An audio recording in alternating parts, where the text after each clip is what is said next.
Swear or affirm to tell the truth, the whole truth, and nothing but the truth. Yes, ma'am. Could you please state your name Trooper James Cameron Wright, and where are you employed? Kentucky State Police, Post 4, Elizabethtown. Okay. What's your job there? Road unit, trooper, work the road basically. How long have you been in law enforcement? 4 years. Has all of that been with the state police? Yes. Okay. Talk to me a little bit. Well, tell me first, where are you from? I'm from Elizabethtown, Okay. born and raised. Okay. Tell me a little bit about what does it take to become a police officer? Well, you got to meet certain qualifications. I know for us, you've got to complete a 6-month academy, pass background checks, polygraph test, physical fitness test, and an entry written exam. Now, were you working for the Kentucky State Police in Elizabethtown on November 7th of 2020 at about 6:30 in the evening? Yes, ma'am. And did you have reason that day to make contact with Miss Chastity Brock? Yes, ma'am. Can you identify her, please? Yes, she's right there next to her counsel. Okay. All right. So, and now you have had a chance to review the in-car video that you provided to us, correct? Yes, ma'am. Okay. Now we're going to get to that in a second, but tell me about what happens when you first make contact with her after you pull her over and she stops her car. So when I go to pull her over, we start going over to the right side of the road actually, and she actually puts on her left turn signal, which I thought was odd. But when she pulls over to the right, make contact with her, I noticed slurred speech. I even asked her if she has any speech impediments, and she told me she did not, so she doesn't have a lisp. Smelled the odor of alcoholic beverages coming from inside the vehicle. Asked her if she'd been drinking. She said she had not. And then when I confronted her about the odor of alcoholic beverages, then she backtracked, and then she told me, yeah, I had one drink. Now, when you approached the vehicle, was she wearing a seatbelt? No, ma'am. And did she admit to you that she wasn't wearing a seatbelt? Yes, ma'am. Did you ask her to see proof of insurance? Yes, I did. And tell me about that. I had asked her a couple times for it, but she only produced insurance I believe is valid in 2017. Okay, She was so nearly 4 years old at the time. she couldn't provide current proof of insurance? Correct. If I could get that video pulled up, please.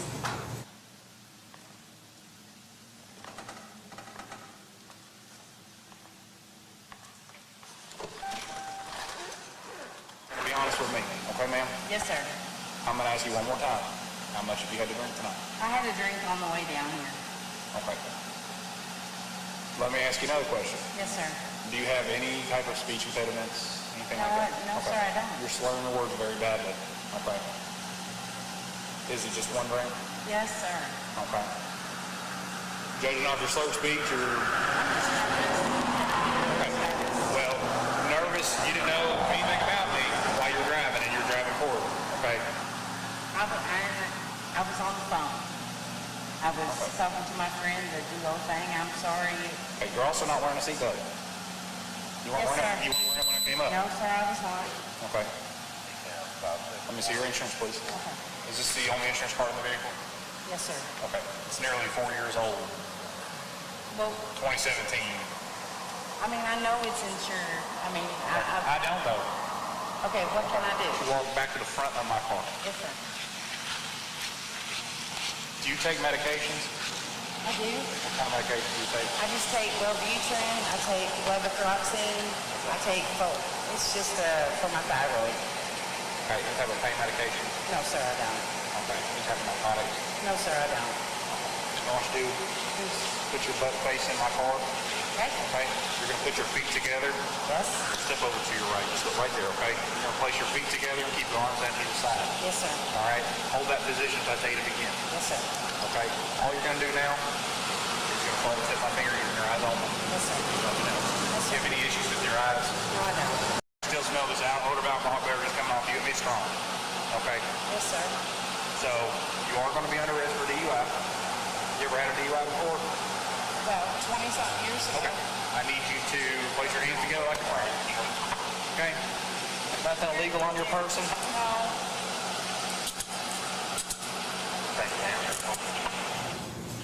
Trooper Wright, good afternoon. Good afternoon, sir. I just have some follow-up questions for you with respect to the events that transpired on November 7th of 2020 with Ms. Chastity Brock. Okay? Yes, sir. All right.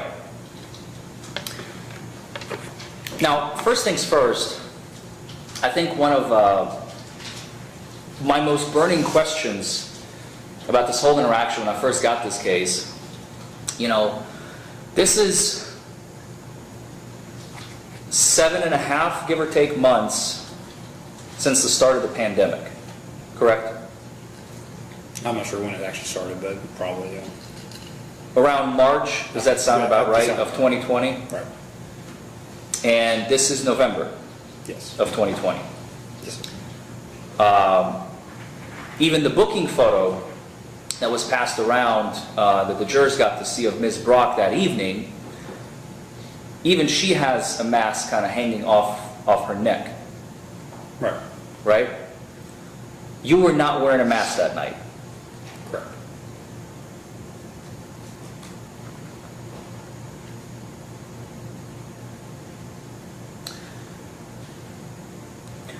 I know it's kind of hard to imagine it being August 31st in 2022, today, in the tail ends of summer, but on November 7th, it was pretty cold that night, was it not?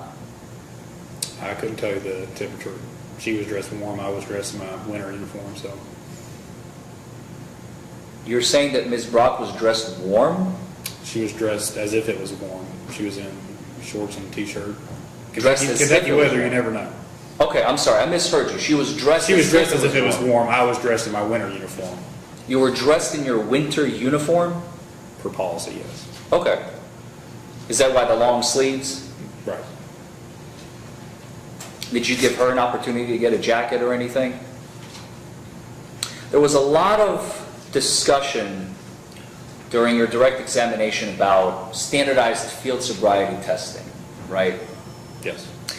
And you talked about how important it is to follow the training promulgated by what we like to call in the profession NHTSA, but it actually stands for, it's the NHTSA, the National Highway Traffic and Safety Administration, right? Yes. There's a book, a very, very thick one of all the, you remember that book? I do, yes. You had to go through that book and then another book when you went through A-RIDE, the Advanced Roadside Impairment Detection Enforcement, right? Correct. So you kind of revisit that training, right? Before you take A-RIDE, you have to make sure that you know the standardized field sobriety testing back and forth, like the back of your hand, right? It's like a refresher, yeah. But they won't let you into A-RIDE unless you can show your medal with the standardized field sobriety testing, would they? I think that's right, yeah. At the very beginning. I think Does that ring a bell? I think that rings a bell, yeah. It's like I said, it's been 3 or 4 years since I've taken the course, so. No, that's fair. I just want to clarify for the ladies and gentlemen Yeah, of it's, the jury. there's like an entry thing to it that you have to be at a certain standard, I would say, what they call it. Okay. And one of the things that the National Highway Traffic and Safety Administration manual promulgates, as they have it written down in how you are trained, certain individuals should not be administered standardized field sobriety testing. Is that correct? What do you mean by certain individuals? Like, People over the age of 65, for example, correct? I believe the manual says that the results are skewed a little bit if they're over 65. Doesn't mean you cannot put them through field sobriety, but they're not, I would say they're as reliable. So the results could be compromised, I believe is what the manual says. Does that ring a I bell? don't know the exact word, but I know that they're not as concrete, I would say, as if 20, 30-year-old person. Not as reliable, using a word that you said. That'd be. I believe the language in the manual, and please correct me if I'm wrong, I read it a while back. There's a section that says, if the standardized field sobriety tests are not performed in accordance with the standards in this manual, the results of the tests may be compromised. Does that ring a bell? If you're telling me that's what it says, then I'll take your word for it. I can't correct you because I don't know the exact Okay, language. all right, fair enough. But we both agree that it's, if not that language, the reliability is put into question of the results of the tests, That's of fair. course, right? That's fair. And one of this group of individuals that should not be administered these tests because the results may be compromised is anybody that is 50 or more pounds overweight. Do you remember that? I remember there is something in there about weight, yeah. How tall and how much did Ms. Brock weigh on November 7th, 2020, the night of her arrest? Do you remember? I'd have to look at the citation to look at her statistics on there. Would it refresh your recollection if I showed you a copy of the citation? More than likely. How I approach, Your Honor? Yes. I have a much more smudgy copy, but... That's fine. This is the two-page copy of the citation of Ms. Brock on the night of her arrest, correct? Yes. This is the copy we received from the Commonwealth. It's not as polished as the Commonwealth's copy, since they kind of squish 2 pages together under one, the 2 pages of your citation. Can you find on there, I believe it's on the top right-hand side, her height and her weight? And could you tell us what that is to the jury? I'm just going off how I see it on here. It looks like it's 5'8", 155. That's right. 5'8", 150. Mine's more clear over there. And I apologize, my copy is just a little, there we go. This is much more legible. Thank you. 5'5", 185. Did you say 5'5", 5'5", 185? 185. Yes, sir. Okay, if I may approach, Your Honor? Yes. Does that refresh your recollection of that night? I mean, I don't really try to look too much into someone's weight, but if that's what it was, and that's what it was. I'm not asking if you tried to insult Ms. Brock or not. I'm simply asking you, did you follow procedure when you filled out the citation, you filled out the details of her height and weight, yes or no? The citation would either be correlating with what she's told me she weighs or what her driver's license would say. Okay, I'm not just making up a weight and putting it on there, if that makes sense. I would sure hope not. It's kind of awkward to ask, especially a woman about the weight. I understand, I don't and wanna- it's something we have to talk about Right. because the validity of these tests I could be no, I understand that. compromised. I can't tell you how I came to 185. It was either her telling me it was 185 or off her driver's license telling me 185. I don't know. Do you remember before she began the walk and turn test, I couldn't make it out exactly, but she said something about her thighs touch as she walks. Do you remember that? Squishy legs? Squishy legs? Yeah. I think that's what she said she had. Okay. She said that, and we heard that on video, I believe. I think she right? said it once or twice, yeah. Okay.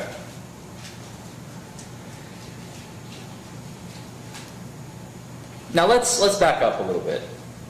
So you testified today that at some point, and I don't want to be putting words in your mouth, so I'm going to refer to your citation, and please stop me if at any point I am incorrect.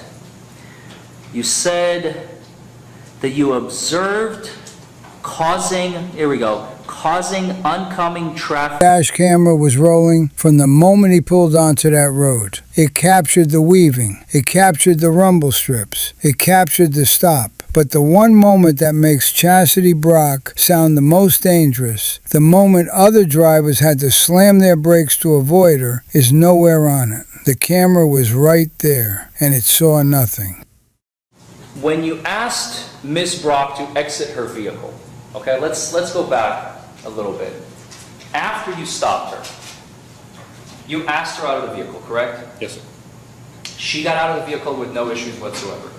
Yes, sir. She didn't stumble, No, sir. she didn't fall, No, sir. she didn't lean on the car for balance. My car, yes, but not initially. While getting out. Yeah, While getting out. Yeah. Okay, let's just focus on this one little Okay. snippet, okay? That's all I'm I just talking want to make sure we're still talking about just getting out of there. Just Okay. talking about getting out of the car, I'm not talking about the whole picture, Okay, gotcha. okay? She didn't fall, Nope. she didn't trip, No, sir. she didn't have to like catch herself or anything. No, sir. She didn't lean on the car door as she was getting out. No, sir. And she walked over to the front of your cruiser where you asked her to stop, Yes. where you're going to be administering the standardized field sobriety test, Yes. correct? Okay. one of the first questions you asked her was, have you been drinking? And at first she said no, right? Yes. And then you got a little bit more confrontational with her because you said, look, I can smell it, right? So be honest with me, tell me how much have you had to drink, right? Do you remember that? Yes. And then she told you, yes, I had one drink, correct? Yes. And she said that at least 3 or 4 times during the interaction. From the moment she finally admitted the one drink, she repeated that as we heard in the video throughout several times, correct? Like up until the end of the video, essentially? Yes. Yes. You also asked her if she takes any type of medications. Yes. And one of the answers she gave you, she said, I take thyroid medication, and she listed them. Well, I think Wellbutrin was one of them. And then you asked a follow-up question. You said, do you take any opioids or narcotics? Do you remember that question? Opiates, yeah, and the Wellbutrin is a central nervous system depressant. It's like an anxiety medication. It's not a thyroid medication. Okay. When you asked her if she takes any opioids or narcotics, she said no, correct? Correct.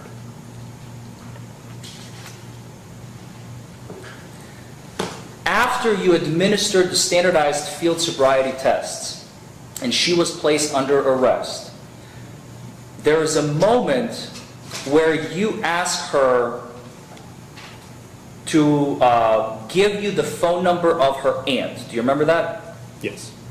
And she recites it to you from memory. Well, she gave me her number first. Then she gave me a number. First she gave you her number because Yes. she wasn't sure what you were asking, right? The testimony is starting to reveal a troubling pattern. The defense isn't arguing over small details. They're questioning whether the officer followed the very training he relied on to justify this arrest. As the cross-examination continues, the answers become just as important as the questions. I don't know what she was thinking. Fair enough. And then she gave you her aunt's number, Yes, and Betty. with whom you spoke to on the phone. Yes. Camera video of your police cruiser in this case, correct? Yes, sir. You do not wear a body camera.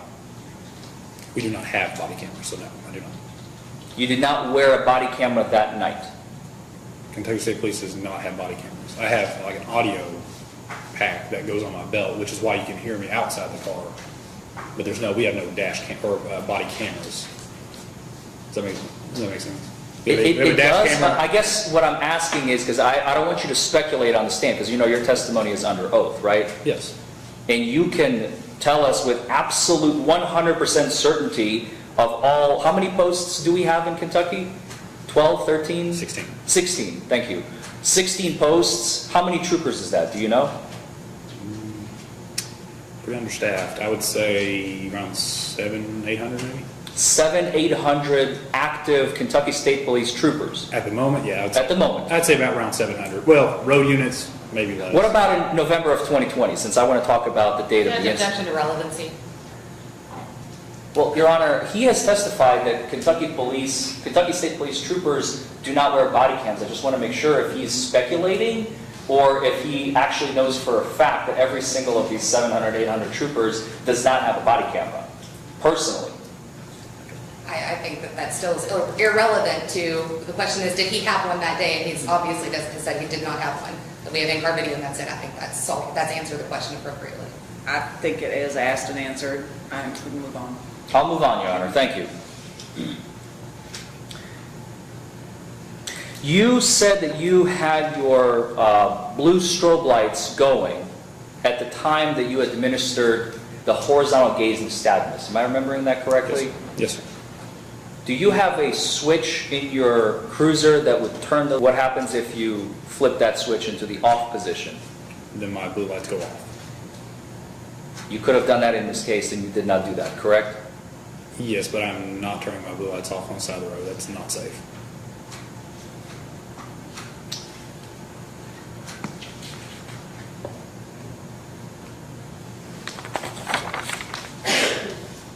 The let's talk about the post-arrest arrival at the jail.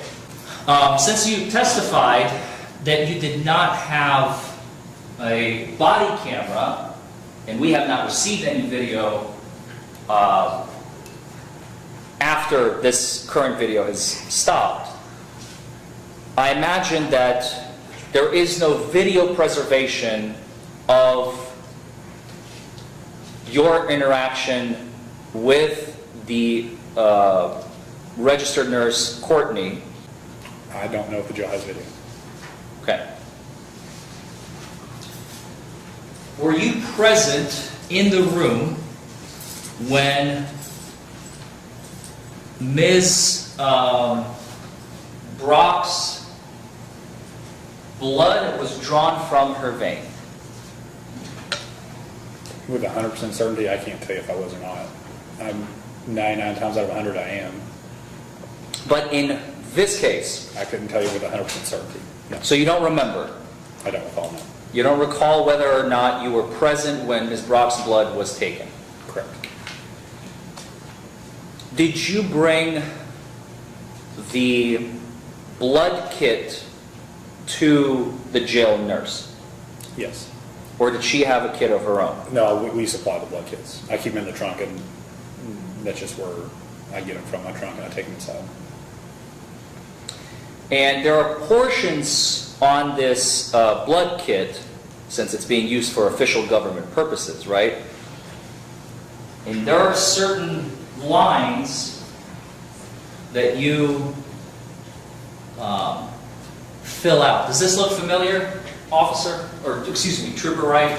Can I move over there? Yeah, please, if you would, come on up so you can read it. Can you all see this? I know it's a little small. Yes. Does that, do you recognize, is this your handwriting? This is your handwriting on the left in the black pen. Scroll down a little bit. I wanted to ascertain the top of it because it doesn't all fit on one screen. So you see where it says date blood was drawn. We have the date of the incident at the top, right, November 7th of 2020 at 6:33. The county is Hardin. Again, we have the investigating officer, department, which is Kentucky State Police, the facility where it was drawn, HCDC, what does that stand for? County Detention Center. The jail. Yes. Drawn by Courtney. Yes. Case, or this is the citation number for this particular citation that you drafted in this case, right? You did not write that, so I'm not going to ask you a question about it. I have some information redacted here for privacy purposes. And then you have to check the appropriate blocks, right? Yes, sir. What are you testing for? Alcohol and drug screens specified. Well, the nurse usually lays them in the styrofoam container, and then I just put the lid on top and then seal it and then put it in the bag. Okay. I try not to touch the vials just because usually there's blood or some type of cleaning solution or something on there. Okay. After you seal it, is there special tape that goes over to make sure that the package doesn't open in transit? Yes, where I put JW 511, that seals on both sides and it keeps it from opening up. And then you drop it in the mailbox? Yes, sir. That's all the questions I have, Your Honor. Thank you. Do you have any follow-up? It's weird. No, Your Honor, not.